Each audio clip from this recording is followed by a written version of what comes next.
At 7:22, the police enter a house on Libertad Street in Santa Rosa, Argentina.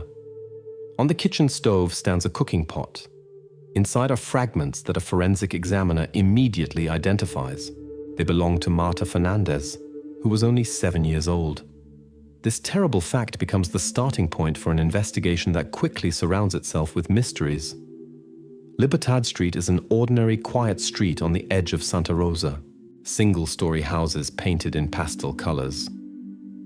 The house with number 43 did not differ from the neighboring ones until the morning of the 13th of August 2021, when police entered it. 7:22. 3 police officers walk through the door without resistance. The house is quiet.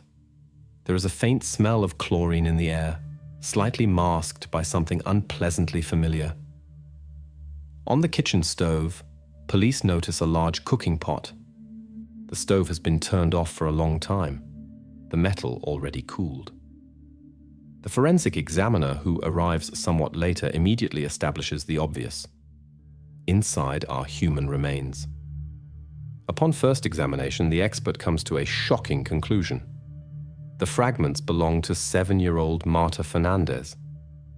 Police immediately begin searching the house. Marta's bedroom is empty. The sheet on her bed is still warm. The expert concludes from this that the displacement took place less than an hour ago. In the hallway leading from the room to the kitchen, the floor is freshly mopped. It smells distinctly of chlorine. Someone has obviously tried to hide something. In the backyard stands a commercial garbage can.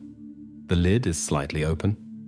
It is empty, but one of the officers asks to check the neighboring surveillance cameras. The recordings from a camera from the opposite house capture an important moment. Recording time: 2:41. A figure in a long bathrobe comes into the lens. The face cannot be recognized. The person carries a large object that they place in the garbage can in the backyard of house number 43. This action lasts no longer than a minute, after which the figure quickly disappears back into the house. The camera is weak. The night recording provides only minimal details, but the time is precisely recorded: 2:41. At this time, 2 people were in the house: Carlos Fernandez, Marta's father, and Marta herself. The father, still sleepy and confused, immediately tells police that he heard a noise in the night but thought it was a dream. He claims to have last gotten up around 10 o'clock to check the door. After that, he allegedly slept and was only awakened by police knocking on the door.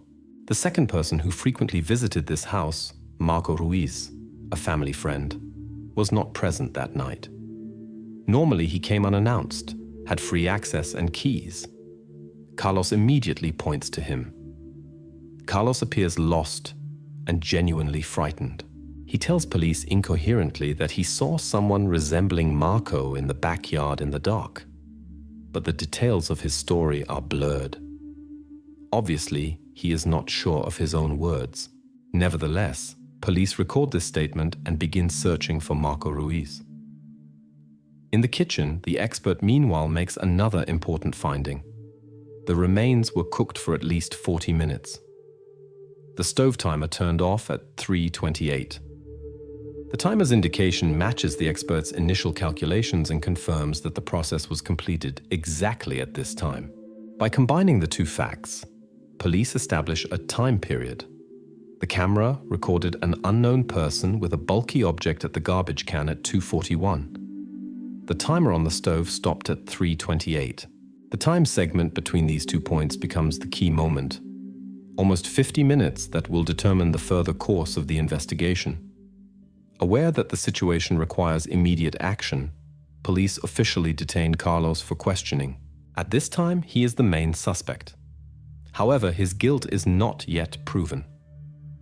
So far, only the stove timer data and the strange figure on the camera contradict his words. Marco Ruiz is not at home. His whereabouts are currently unknown. Friends and acquaintances have so far given police no information about his movements that night. 2 days have passed since Carlos Fernandez's arrest. Police continue to check his statements, which still seem incomplete and contradictory to investigators. The main question remains unchanged. Carlos persistently remains silent about what he did on the night of the 13th of August from midnight to 4 in the morning. Debts. This is the first lead that investigators pursue more deeply. From a bank inquiry, it becomes known that Carlos Fernandez has not repaid a loan of 18,000 Argentine pesos for several months. The bank had sent reminders and demanded repayment of the money.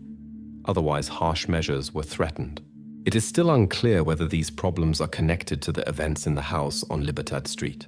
But financial problems, as experience from investigations in similar cases shows, are often the first step in deciphering the suspect's personality. The next detail creates even more confusion. Investigators request data from the mobile service provider and encounter an interesting fact. On the night of the 12th to 13th of August, Carlos's phone functioned perfectly, except for a strange interval from 1:17 to 1:45. During this period, the phone was put in airplane mode and then turned back on. Who and why interrupted the connection for these 28 minutes is unknown. Carlos provides no explanation for this. Meanwhile, police continue examining Carlos's past. Medical records surface showing that 11 months before the tragic events, he had an examination at the Municipal Psychiatric Clinic of Santa Rosa. A psychiatrist officially noted in the file the diagnosis, acute episode of paranoid disorder. This is not a chronic diagnosis, but such episodes can change a person's behavior, especially in stressful situations. Investigators also consider this version, although there is no direct connection so far. The investigation turns to Carlos's environment. An interview with one of his colleagues from the factory where Carlos had worked for several years provides new details. The colleague, whose name is Luis, tells police that Carlos had made strange remarks about Marta several times. Once, he said literally, "She is somehow foreign to me." At the same time, recordings from the factory cameras show nothing unusual. Carlos appears calm. His behavior at work does not differ from usual. However, the indication of the suspect's mental state is enough for investigators to officially comment on the investigation status to the press. On the 15th of August, the head of the investigation group tells journalists, "The psychosis version is currently being considered the most likely." This formulation is cautious, but sounds determined enough to deliberately direct public attention to Carlos's person, but the investigation continues. On the evening of the same day, at 18:20, important news comes from the laboratory. In the garbage can behind the house, an ordinary wooden kitchen rolling pin was found. The examination shows blood traces were discovered on the rolling pin that matched the sample from Marta Fernandez. On the same rolling pin are also clear fingerprints from Carlos. For police, this looks like solid evidence directly connecting Carlos to the crime. However, Carlos' defense immediately disputes this conclusion. The suspect's lawyer officially explains to the investigators that Carlos used this rolling pin daily while cooking. The fingerprints could have gotten there much earlier. The blood traces are a different question. But the lawyer insists that the presence of Carlos's fingerprints does not prove his direct involvement in the tragedy. This formulation forces the investigators to examine the details again. The police continues trying to understand why Carlos says nothing about the time period between midnight and 4 in the morning. But the suspect remains stubbornly silent or repeats the same thing. He had been sleeping and could not remember anything unusual. This silence, combined with the psychiatric diagnosis and financial problems, gradually forms around Carlos the image of a man who had enough reasons for a breakdown. But for an indictment, one needs not images, but facts. So far, there is not enough data to definitively close this case. Officially, the police also does not dismiss the version of Marco Ruiz's involvement, but he still cannot be found. And the version expressed by Carlos that he saw exactly Marco in the backyard that night is supported by nothing except his own words. Ruiz remains outside the investigation focus for now, although his person is being checked through all channels. At the end of the second day after the official announcement of Carlos's psychosis version to journalists, the case seems to have progressed somewhat. Carlos's debts, the phone's flight mode, the psychiatric episode, and the fingerprints on the rolling pin are significant details that form a complex portrait of the suspect. The investigation delves deeper into Carlos's personality, but definitive answers still do not exist. The investigation turns its attention to the Fernandez family and goes half a year into the past, before the tragic events in August. Sofia Fernandez, Marta's mother, comes to the forefront. Until now, she was only a witness, a mother who was questioned. Now the police asks uncomfortable questions about her private life and financial situation. Sofia has been working at the local clinic for several years. Officially, her position is nurse, but the work schedules that the police studied show strange regularity. In the last 6 months, Sofia has exclusively taken night shifts, for which she received double pay. The additional money seemed like a logical explanation until the investigators found the bank statements. The statements show regular transfers of about 10,000 Argentine pesos to an account marked SOF.R. The money was sent every 2 weeks, neatly, systematically, always in small portions to avoid attracting her husband's attention. In the February reports, there are 2 such transfers. On the 2nd and 10th of February, Sofia obviously did not want Carlos to know about this money. The investigators have not yet found out who owns the account, and Sofia herself answers evasively that it concerns personal savings for all cases. In the WhatsApp messenger protocols, the investigators notice intensive communication between Sofia and family friend Marco Ruiz. The correspondence has a personal tone that does not quite fit the usual conversations about help with housework. However, when Sofia is confronted with these messages, she claims that Marco only helps Marta with homework, since Carlos is almost never at home due to his night shifts at the supermarket. But the neighbor's statements that the detectives collect contradict Sofia's information. The neighbor from the opposite house, an elderly man, confirms that on the evening of the 11th of February at 22:55, he saw Marco Ruiz leaving the Fernandez house. At that time, Carlos was not at home. He was working the night shift at the supermarket. Time and place match perfectly. On foot from the supermarket to the house is about 3 kilometers, which takes approximately 35 minutes. Thus, Sofia and Marco were indeed alone without Carlos, and probably not for the first time. This information reaches the press, and the first public version emerges. A love triangle. Newspapers and local news channels hint cautiously but definitely that a relationship exists between Sofia and Marco. From this version, the conclusion is quickly drawn that the motive for the crime could have been Marco's jealousy towards Sofia or his conflict with Carlos. However, the investigators who had checked Marco Ruiz carefully examine his alibi for the night of the 13th of August. The cameras of the supermarket where he works as a night warehouse worker completely clear him of suspicion in the crime. According to the video recordings, Marco was continuously at work from 0:15 until 3:40. Thus, he could not physically be at the Fernandez house on Libertad Street at the time when the tragedy occurred. The false trail is quickly closed with an official protocol from the supermarket cameras. Direct suspicion against Marco is dropped, but the idea of a secret relationship between Sofia and Marco does not disappear. Sofia again becomes an important figure in this investigation, although her role remains unclear for now. The investigators turn again to the bank transfers. The money flowing to the unknown account SOF.R remains the biggest puzzle that Sofia is not eager to clarify. The evidence collected by the investigation suggests that Sofia tried to hide something from her husband over a longer period, but as long as the investigators do not fully uncover her motives, tension around the Fernandez family's private life persists. The investigation records important facts: secret money transfers, Sofia's night shifts, frequent meetings with Marco Ruiz in her husband's absence. These details give the investigation a new direction, although a direct connection to the crime is still missing. The version of a romance between Sofia and Marco appears for now only as a motive for conflict within the family.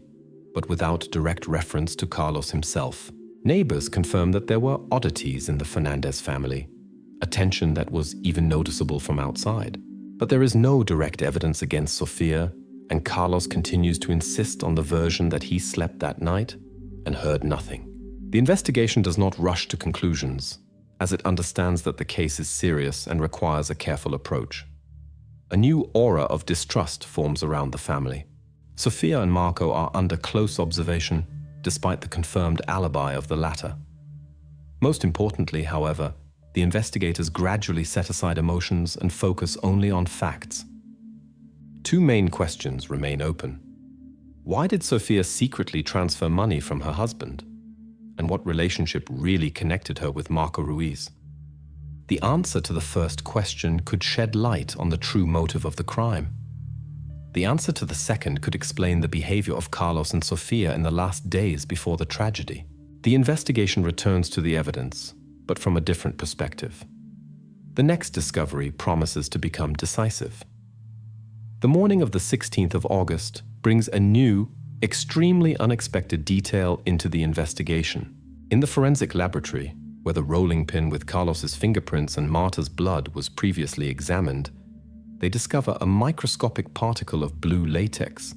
The size of the fragment is barely visible even under the microscope, but this discovery is enough to direct the course of investigation in a new direction. The experts quickly determine that the fragment belongs to a commercially available latex glove of the Industria Santa Glove brand, manufactured by a local factory. The laboratory even determines the batch number 2876. The investigators immediately contact the manufacturing plant and receive documentation. Batch number 2876 was manufactured in early August 2021 and delivered to several customers in the city of Santa Rosa. No such gloves were found in the Fernandez family house. The police carefully checked the kitchen, storage rooms, and even personal items, but without result. However, another detail attracts interest. Glove batch number 2876 was recently purchased by the supermarket where Marco Ruiz, the family friend who had previously come under suspicion, has worked for many years. On the same day, at 14:45, the investigators drive to the supermarket to personally verify the presence of the gloves. Everything fits together perfectly. A delivery receipt from August 1st, 2021 confirms that exactly this batch recently arrived in the supermarket warehouse. Management cooperates with the investigators and allows the removal of several samples for additional verification. Marco Ruiz is summoned again for testimony. His alibi had already been confirmed previously, but the fact that the gloves are located at his workplace requires clarification. When asked by the investigator whether he could have taken or used gloves from this batch, Marco calmly responds, "The gloves are laid out for everyone to access. Any employee could have taken them, even customers if they wanted to. They always lie open there." His answer sounds logical, but does not completely eliminate the investigator's questions. However, the evidence pieces together into a different picture. The version that Marco could have taken a glove unnoticed, come at night, and staged the incident appears plausible. This version again becomes the central topic of discussions within the investigation group, but more evidence is needed before a serious charge can be brought. While the police again consider Marco as a possible accomplice or perpetrator, the crime technicians step back into the spotlight. Toward evening of the same day, exactly at 22:10, the dactyloscopy expert reports shocking news. On the microscopic latex fragment found on the rolling pin, a clear partial fingerprint was identified. And this fingerprint again belongs to Carlos Fernandez. The fingerprint match is confirmed by 11 unique characteristics. This is sufficient for a court. The suspicion against Marco is immediately dropped. It becomes clear that Carlos somehow came into contact with the glove that had previously been connected to Marco's workplace. The false trail in which Ruiz played the role of perpetrator is definitively closed. Now the investigation has direct evidence against Carlos. All physical evidence focuses exclusively on Marta's father. Questions about Carlos's mental state remain open and must be clarified in court proceedings. The expert opinion from the city clinic will be presented to the court separately, and only there will it become clear whether his behavior was conscious or connected to the previously identified paranoid episode. The investigators now work with material sufficient for prosecution: the rolling pin, the blood, the latex fragment, and the fingerprints. This collection of evidence normally suffices to form a strong position in court, but until this moment, much remains unclear. In particular, it is still unknown exactly how the glove particle got into the Fernandez family house and why Carlos tried to hide contact with it. Batch number 2876 is mentioned in the investigation files as an important link that could later definitively explain the sequence of Carlos's actions that night. This is not yet fully revealed, but the fact that the gloves came from the supermarket where Marco works continues to give the investigators no rest. This new piece of evidence significantly strengthens the prosecution's position, although it does not reveal Carlos's direct motive. His silence regarding the night of the tragedy remains a mystery, and his wife Sofia's secret actions in connection with financial transfers remain in the background of the investigation. So far, there is no clear picture explaining how family secrets could lead to such tragic consequences. Nevertheless, the investigation begins preparing documents for transferring the case to court. In the coming days, official charges against Carlos are to be filed. Currently, he remains the only accused against whom clear evidence exists. The further course of the investigation must clarify the final points and definitively reveal the motive and chronology of actions that led to the tragedy in the house on Libertad Street. The courtroom in Santa Rosa is filled to capacity. The case that began on the early morning of August 13th of last year ends after almost 7 months.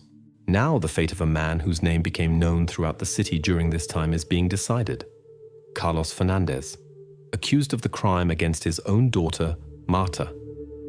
The prosecutor speaks first. He counts off dryly and consistently the evidence collected during these months. The first and most important piece of evidence is the rolling pin found in the garbage bin behind the house on Libertad Street. Expertise confirmed beyond doubt the presence of Marta's blood and the fingerprints of Carlos himself. The second piece of evidence is recordings from the neighbor's camera made at 2:41 at night. The court allows the use of image enhancement technology using a neural network algorithm, which in 2022 is recognized as lawful and reliable evidence. The enhanced recording shows a figure in a long bathrobe whose height exactly matches that of Carlos, 1.78 meters. Complete facial identification is impossible, but the data is sufficient to exclude other persons. The third piece of evidence is the microparticle of a latex glove discovered on the same rolling pin. On it, a partial fingerprint of Carlos was clearly detected, confirmed by 11 matches. The latex was identified as belonging to batch number 2876, purchased from the supermarket where family friend Marco Ruiz works. It was confirmed in court that Carlos had taken the glove himself from the supermarket warehouse on the afternoon of August 11th to cover up traces of the alleged crime. The court then moves to the psychiatrist's expert opinion. The document is dated September 20th, 2021. According to the specialist's conclusions, Carlos Fernandez at the time of the crime was aware of the nature of his actions, but was under the influence of a delusional state caused by pathological jealousy. This diagnosis does not exempt him from responsibility, but explains the reasons that drove him to such an act. After the psychiatric expert opinion, the prosecutor addresses details related to the family's financial problems. Bank documents and correspondence between Sofia Fernandez and Marco Ruiz confirm that Carlos suffered under constant stress due to debts and fear of losing his family. Psychologists confirm that the debts significantly intensified the state of jealousy and anxiety. A family neighbor confirms as a witness that he heard muffled screams from the Fernandez house around 2:10 at night. Experts reconstruct the chronology of that night. In the period from 2:10 to 2:38, Carlos got into conflict with his daughter. Then presumably Marta was moved from the bedroom to the kitchen, about 15 meters, no more than 2 minutes, without witnesses. At 2:41, the camera recorded Carlos carrying Marta to the bin in the backyard. At 2:46, he returns and turns on the stove.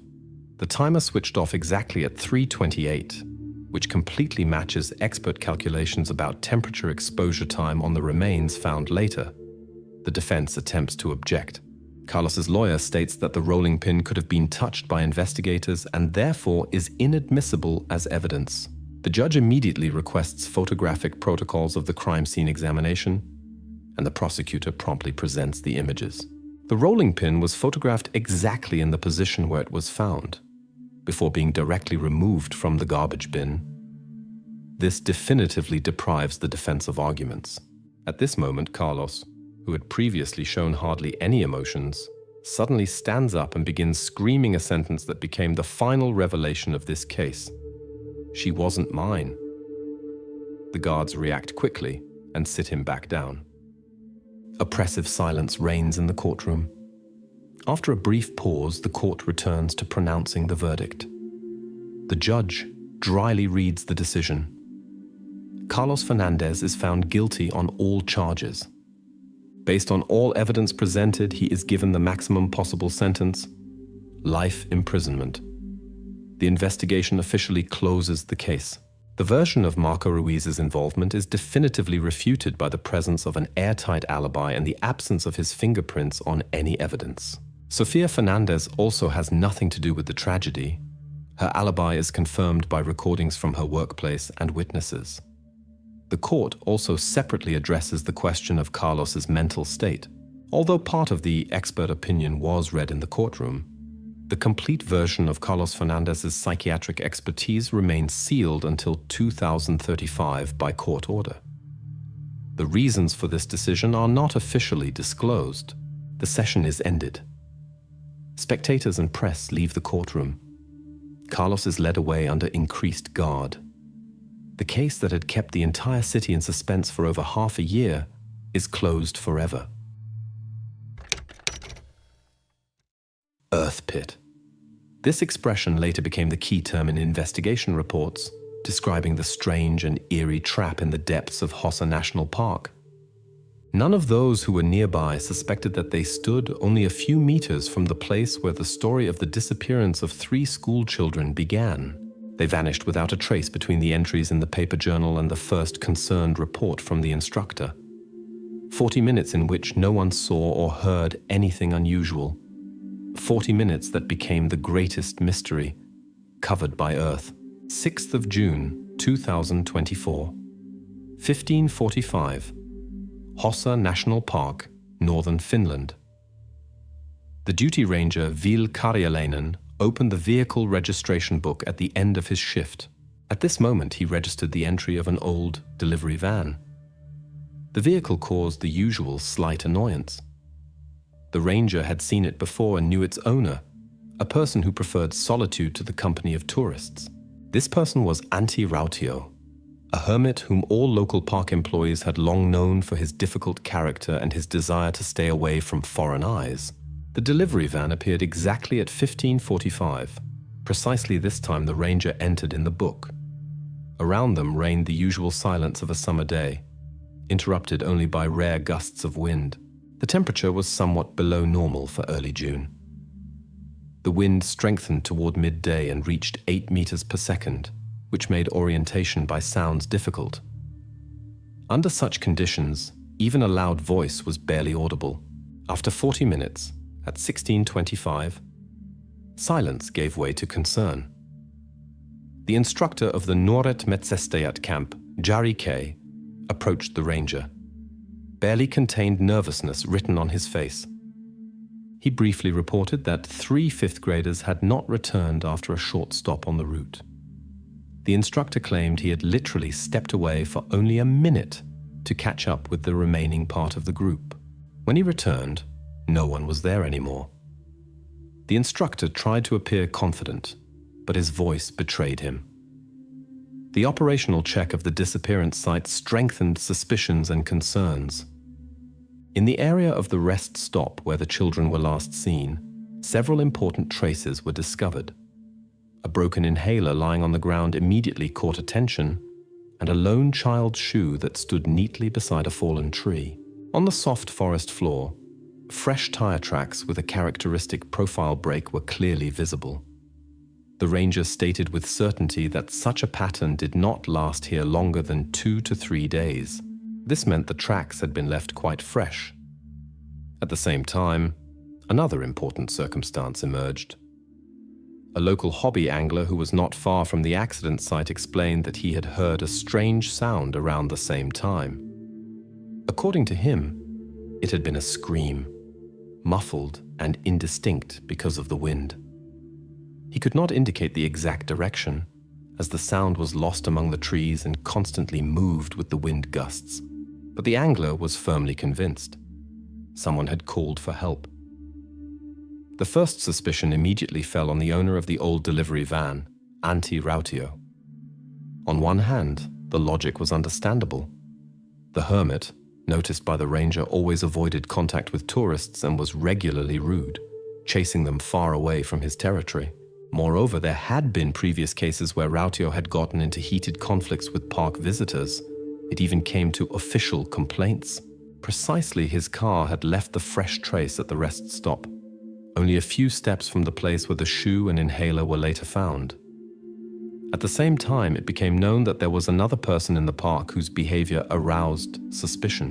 This was the German solo tourist Tobias B., who had arrived here a few days earlier. Tobias had registered for the official route but did not begin movement at the designated time, but considerably later, without notifying the rangers. No one saw this tourist directly near the disappearance site.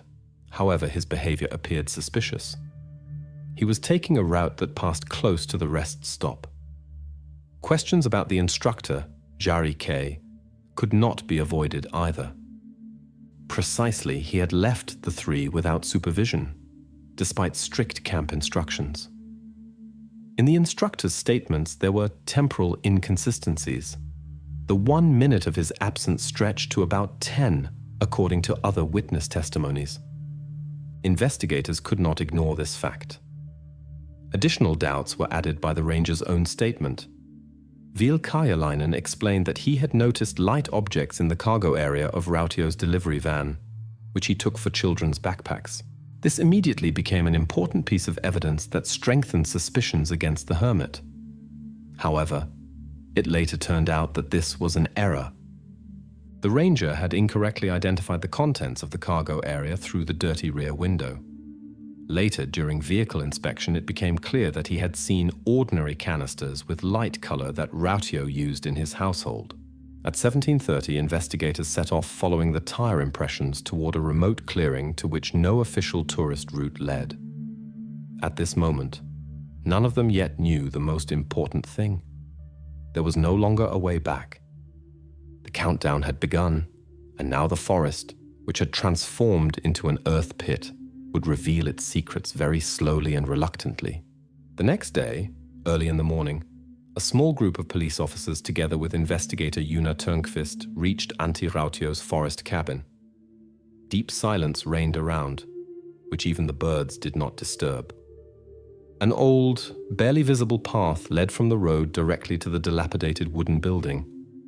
On the cabin's veranda, police immediately noticed a roll of galvanized wire with a diameter of 5 millimeters. Next to the wire lay neatly a crumpled receipt from the K. Rauter hardware store, dated the 13th of May of the current year. On the receipt was the purchase: net 8 millimeters, board 50 millimeters, and wire, precisely the one that lay directly before them. The cabin owner himself, Antti Rautio, former forester, hermit, and main suspect, was at home. He appeared suspicious but offered no resistance. It seemed he expected the visit and had prepared in advance. Officially, his status was active, although housing and lifestyle clearly showed that this person had long chosen a life outside society. The investigator briefly explained that they were interested in some circumstances of the three's disappearance, but Rautio only nodded silently and stepped back one step to indicate that he was ready for the cabin search. While the group began the inspection, Törnqvist carefully asked the first questions, trying not to disturb the man. Törnqvist asked about the wire. Rautio, looking straight ahead, calmly explained he had wanted to dig a well. However, the investigator noted an inconsistency. He knew precisely that only 40 meters from the cabin flowed a clean stream, and the necessity of a well was doubtful. Police quickly and carefully examined the surrounding area. One of the officers inspected the old delivery van. He noticed on the tow hook a tiny scrap of red fabric. A similar color was worn by the jackets of the disappeared boys from the scout camp. This immediately transformed the small find into a critically important piece of evidence, and the officer carefully removed the fabric sample for subsequent analysis. In the cabin, they found an old notebook that served as a diary. It was filled with short sentences, weather notes, and records of domestic nature. Among them stood out a strange inscription that had been made quite recently. Hijinen ei kuntele. This phrase gave the investigator no peace, and made him think about the motives of a person who had so decisively turned his back on society. After an hour, having finished the superficial inspection, police went to Rautio's neighbor, the lumberjack Elias, who lived 2 kilometers from the cabin. Elias confirmed that he had known Antti for a long time and considered him a strange but harmless person. However, during the brief conversation, he unexpectedly remembered that Rautio had once said a strange sentence. They need peace. The lumberjack had not asked at the time whom exactly the neighbor meant, and had taken the words for ordinary philosophy of a hermit. But now the sentence took on a completely different meaning. After the conversation with Elias, the investigator had a new lead. He returned to inspect Rautio's car and asked to open the van once more. After checking the odometer, he quickly compared it with the records from the Ranger Journal. The numbers aroused new suspicion. Yesterday, the van had, according to the odometer, undertaken a journey that lasted 4 hours. However, the map and neighbor testimony claimed that the car had not gone anywhere. The neighbor remembered that precisely at this time, Antti had removed the battery terminal, which clearly spoke of an attempt to hide the true driving route. Recognizing the significance of the contradictions, the investigator approached Rautio again and asked a direct question about yesterday's route. Rautio answered calmly that he had driven to collect wood, but he named neither the place nor the time of the journey. It was obvious that he was concealing part of the truth. The information gathering was completed, and before departure, the investigator once more carefully inspected the cabin and its surroundings. Although the found materials exactly matched a possible construction of that earth trap, there was still not enough direct evidence against Antti. Everyone understood that he was a closed person, but caution advised against drawing hasty conclusions. Nevertheless, the receipt from the store, the wire roll, and the strange entries in the diary made Antti Rautio appear as an extremely important participant in the story. The story with the red fabric also did not contribute to clarity. To definitively confirm the hermit's involvement was only possible after conducting laboratory expertise. While the group returned on the forest path, Investigator Turnquist mentally counted the facts that could be established. He understood that there was still no complete picture. However, Rautio's behavior and actions left many questions open. Particularly disturbing was yesterday's 4-hour drive, for which the man had obviously taken secrecy measures. At the forest exit, the police officers stopped and looked at the map of the area. Next to it stood a marking for the last place where traces had been found, and somewhat further, Rautio's cabin was marked. The empty journey of the van did not fit into the scheme of routes. Something important was obviously hidden behind this discrepancy. Investigator Turnquist folded the map and looked at the dark silhouette of the forest behind. He understood clearly. Time was passing, and the solution to the puzzle was located somewhere here, in the depth of this forest silence, which guarded its secrets too stubbornly to give them up immediately. On the morning of the 8th of June, the search operation in Hosa National Park grew to proportions that no one had expected. Volunteers combed through the forest. The police continued work with the environment of the disappeared. At the center of attention now stood the instructor of the camp, Noret Metsestayat, Jari K., the person who had last seen the disappeared boys. Investigator Juna Turnquist called him for a conversation in the temporary headquarters that had been erected not far from the disappearance site. Shari's initial statements aroused doubt in the investigator. He kept returning to the moment when the boys disappeared. This time, the instructor decided to tell more details. He looked tired, obviously dejected, and confessed that the inhaler that had been found at the rest stop had broken precisely in his hands. The instructor explained that he had noticed Rasmus's breathing and understood that he needed the medication. He took the inhaler from the bag but accidentally dropped it on a stone, and the mechanism broke. The instructor did not immediately decide to seek help. Instead, he sent the three somewhat further to the bushes, assuming that Rasmus would feel better while he rested a bit. At that moment, his phone rang, and he went a few meters away to answer. According to his words, the conversation lasted quite briefly, but precisely in this short period the boys disappeared from view. However, the statements of another group participant, 10-year-old Vera, differed significantly from the instructor's explanations. She remembered clearly that Rasmus was feeling worse. His breathing was hoarse and interrupted. Vera said she had tried to call the instructor for help, but he had not heard her.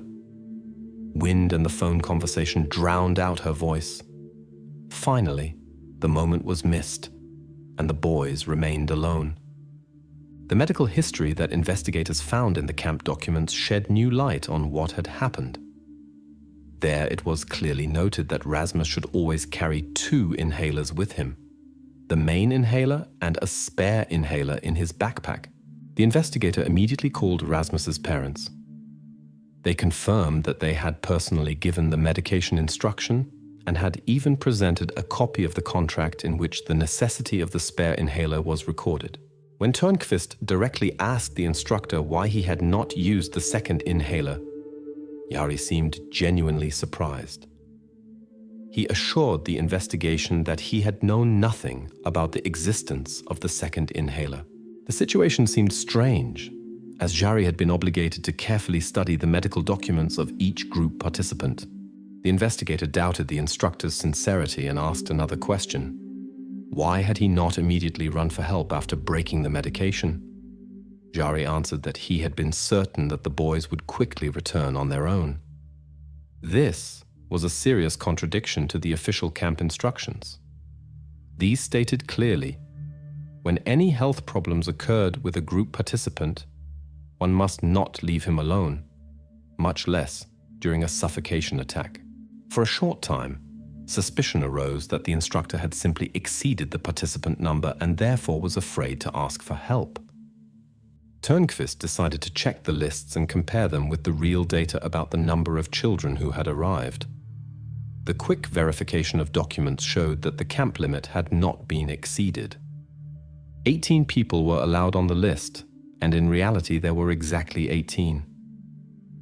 The suspicion of norm violation was immediately lifted, and the false lead was closed. In the evening, after completing the conversation with the instructor, the search group undertook a new advance. It was decided to further investigate the tire tracks that had already been discovered on the first day. The group moved deep into the forest along the vehicle track that led to an abandoned depression that locals sought to avoid because of the swampy terrain.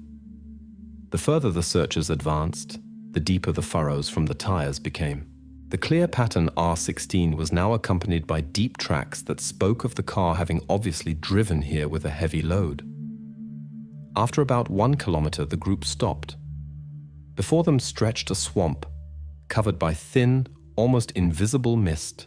The investigator carefully inspected the terrain and understood clearly that heavy cargo could only be brought here. The depression lay only 1.5 kilometers from Antti Rautio's cabin, and these coincidences gave cause for thought. Turnqvist gave the order to begin the search in the swamp zone and instructed the searchers to look for fresh traces on the ground. The volunteers, moving slowly forward, endeavored to find all changes in the landscape and not overlook any detail that could bring them closer to the solution. Time passed. The sun set behind the trees and created difficult conditions for further search. The workers illuminated the area with spotlights, and work continued in complete silence. The investigators' internal considerations were already forming into an understandable scheme. It was obvious that the instructor had made a gross error that led to a sad outcome. Nevertheless, A direct connection between the broken inhaler and the disappearance of the three had not yet been established. It remained to clarify who and why had needed to transport heavy cargo on the forest road to the swamp. The group methodically continued combing through the depression, looking attentively at the earth and endeavoring not to overlook the slightest trace. They did not suspect how close they had come to the solution that was hidden by the swampy lands of Hosa. After almost 2 weeks since the disappearance of the three boys, the group of hunter rangers, Miko H. and Eero T. combed through the area of the marshy lowland.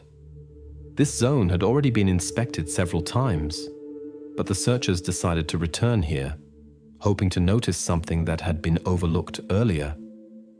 And the hope was fulfilled. Moving carefully over the soft ground, Miko suddenly stopped.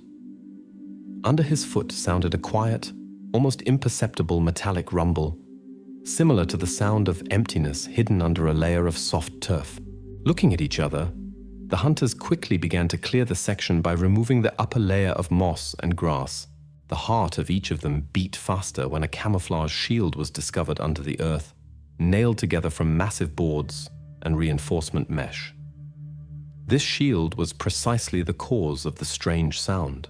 When they lifted the construction, the men froze with surprise and horror. Beneath it was a deep pit, about 2 by 2.5 meters in size, somewhat over 2 meters deep. On the galvanized wire that was attached to the side wall, 2 boys were discovered, alive, but extremely exhausted and frightened. The third, Rasmus, lay somewhat farther away, separate from the others, without any signs of life. The hunters immediately reported the discovery to the operations staff, and an operative group under the leadership of investigator Juna Turnqvist immediately rushed to the location. The survivors, Vera and Oskari, looked so exhausted that it was almost impossible to speak with them. Nevertheless, the first brief testimony from Vera partially clarified the picture. The girl told that Rasmus had repeatedly asked to open the lid and let him out, as breathing was difficult for him. But the person whom the boys simply called Grandpa answered only with one sentence: silence heals. The next day, the investigator spoke again with Oskari, who proved to be somewhat stronger and could give a description of the person whom the boys called Grandpa. He remembered calmly, confidently, the grey beard, the old green jacket, and the diesel smell that accompanied each of his appearances. These details completely matched the description of Antirautio that had already been recorded earlier in the protocols. Meanwhile, the police returned once more to the important piece of evidence: the red fabric that had been found earlier on the towing eye of Rautio's delivery truck. Despite the suspicions, laboratory analysis of the fibers showed that they had no relation to the disappeared boys. Moreover, the special D-shaped form of the fabric cut pointed exactly to an overall from the auto workshop Auto Keskos. The owner of this overall, mechanic Elias V, was completely cleared of suspicions. The false trail that had long tormented the investigation was definitively closed. On the day of the 20th of June, around 13:20, while the operatives were still working at the location of the Earth Trap's discovery, a border patrol stopped Antirautio. He was driving on the forest road leading away from Hosa National Park. In his delivery truck, they found an empty 20-liter gasoline canister and an old shovel with fresh earth traces. The man sat silently in the car and offered no resistance. But precisely the presence of the empty canister and the shovel made investigators seriously think about his intentions. Why Rautio had these objects with him, no one yet knew. The suspicions that hovered around him now became more obvious. Gasoline canister and shovel indicated that the investigation might have considerably more questions than answers, but the police drew no official conclusions for now and left the puzzle open for the future. Investigator Turnqvist was personally present at Rautio's arrest, and now clearly saw the connection between the building materials from the K. Rauta store, the receipt found earlier, and the construction of the earth trap. The materials bought by Rautio corresponded exactly to the construction of the discovered pit. A group of medical professionals and psychologists, meanwhile, continued work with Vera and Oskari, striving to restore the complete picture of what had happened. But already now it was clear that the tragedy was no accident. The boys had been intentionally brought here, and the mysterious grandpa, as the survivors described him, was connected with the local hermit whom the investigation considered as the main figure. The day was drawing to an end. The forest road where Rautio had been stopped was blocked off by police cars. The operatives photographed and described each piece of evidence found. Among them, the empty gasoline canister particularly stood out, a detail that could shed light on the motivation of Anti's actions. The shovel also lay separately, carefully placed in a separate evidence bag and preserved on itself traces of moist earth. The latest events clearly showed the investigator that the case was entering the home stretch. Nevertheless, he was in no hurry with final conclusions. Still ahead was understanding the true intentions and mental state of the suspect. The objects found with Rautio could testify to his most various plans, from destroying evidence to attempts to cover his tracks. But for now, these remained only assumptions. The police finished work at the location of the earth trap and carefully recorded every centimeter of the area. Investigator Turnquist understood that much work still lay ahead of him before final conclusions would be drawn. For now, the case had taken shape, but not reached completion. Ahead were the psychological psychiatric expertise of the suspect and further work with evidence, each piece of which could decide the case's outcome. The court trial against Antti Rautio ended almost 9 months after his arrest. All this time, Finnish society attentively followed every stage of the proceedings. The courtroom in Oulu was overcrowded. On the faces of those present was no curiosity, only seriousness and silence. The defendant, Antti Rautio, former forester and forest hermit, seemed indifferent, as if everything happening no longer concerned him. Experts from the Nuvaniemi Psychiatric Center, called upon by the court, carefully examined Rautio. The final expertise confirmed a severe diagnosis: paranoid psychosis, complicated by the obsessive idea of correcting city children through silence and hunger.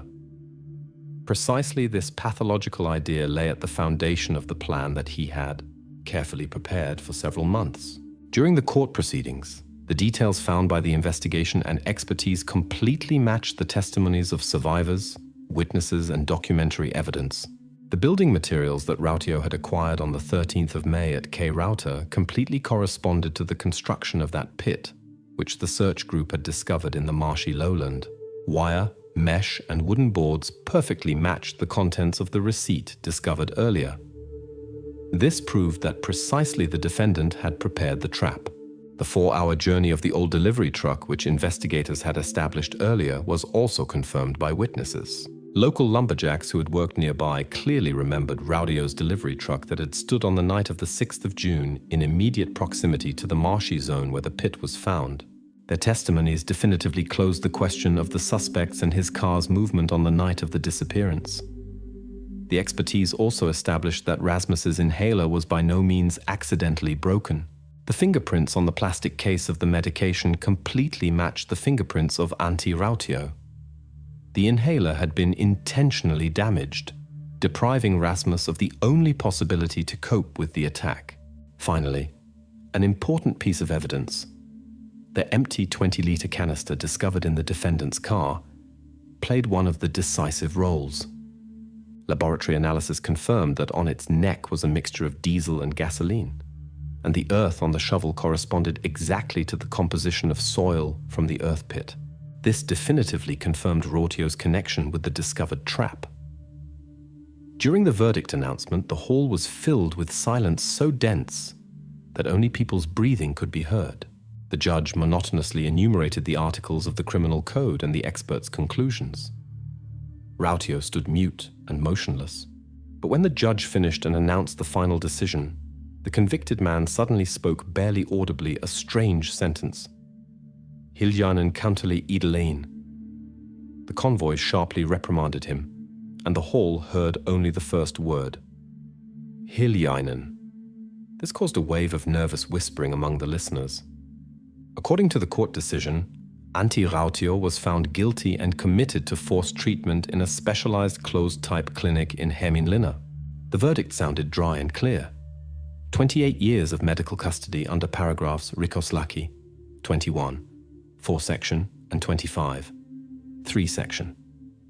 Immediately after the conclusion of the trial, the case materials were officially sealed and transferred to the KRP archive under the index PO JOAS 22/2025. The investigators officially confirmed the criminal's identity, his motive, the methodology of committing the crime, and the presence of all necessary physical evidence. All alternative versions, including suspicions toward instructor Hari K., tourist Tobias B., and mechanic Elias V., were definitively discarded. The false lead with the red fabric that had tormented the investigation in the initial phase was also officially closed.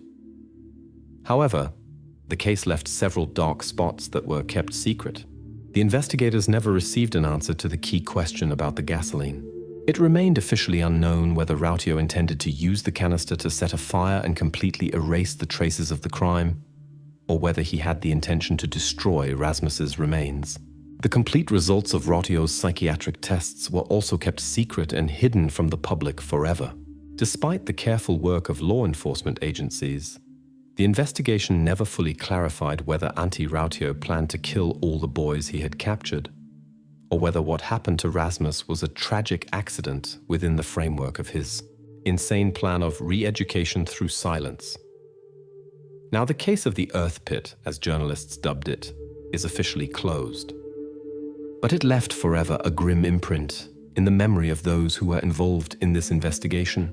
The strange sentence that Rautio said in the last moment of the court remained unexplained and added a final layer of uncertainty and fear to the story. However, despite the unresolved questions, the most important thing was accomplished. The dangerous criminal was isolated from society forever. The case was closed, and the forests of Hosa National Park sank back into their usual but now eerie silence.